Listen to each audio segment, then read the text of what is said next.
मैं माननीय मंत्री जी से पूछना चाहता हूं कि मेरी कंस्टिट्यूएंसी श्री फतेहगढ़ साहब से शुरू होके लुधियाना शहर से होता हुआ एक बुढ़ा नाला दरिया है और वहाँ और सतलुज दरिया में डलता है। उस नाले की उस दरिया में इतना प्रदूषण है कि कैंसर, यूरेनियम, फ्लोराइड क्या क्या उसमें मिल रहा है। पंजाब सरकार बहुत सालों से कोशिश कर रही है। क्या केंद्र सरकार बुढ़ा नाला को साफ और उसको स्वस्थ बनाने की कोई कोशिश करेगी?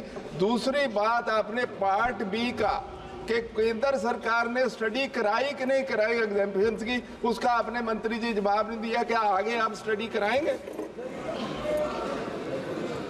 माननीय अध्यक्ष महोदय, ये विषय जो है एयर पोल्यूशन का है। ये एक स्पेसिफिक क्वेश्चन आपकी संसदीय क्षेत्र के संबंध का है, उसके लिए आप अतिरिक्त मिल सकते हैं। श्रीमती अनीता चौहान। धन्यवाद। क्या माननीय मंत्री जी यह बताने की कृपा करेंगे कि कागज नहीं होने के कारण वर्षों से खेती कर रहे लोगों को वन भूमि के पट्टे नहीं मिले मध्य प्रदेश में, उनके लिए कुछ सोचा है क्या?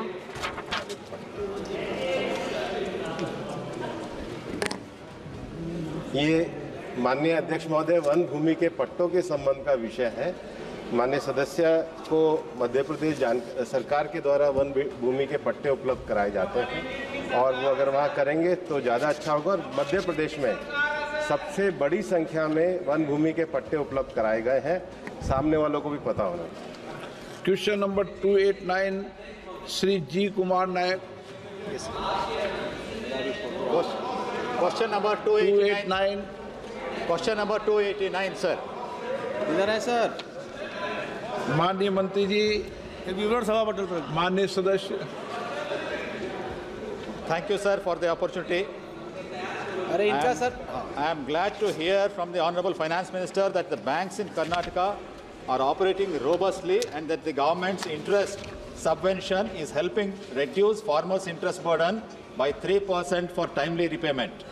I would like to bring to your kind notice that the cooperative banks in Karnataka, supported by NABARD and state government, annually provide around 25,000 crores in short-term loans at 0% interest to cover 35 lakh farmers. In this connection, my question is, sir, with the short-term refinance loan limit for Karnataka reduced from 5,600 crores to 2,340 crores, how will the government ensure that the cooperative banks continue to provide 0% interest loans to marginal farmers? Will the ministry consider alternative mechanisms or additional financial support to prevent these farmers from resorting to high interest rates from private lenders, which would severely impact their financial stability?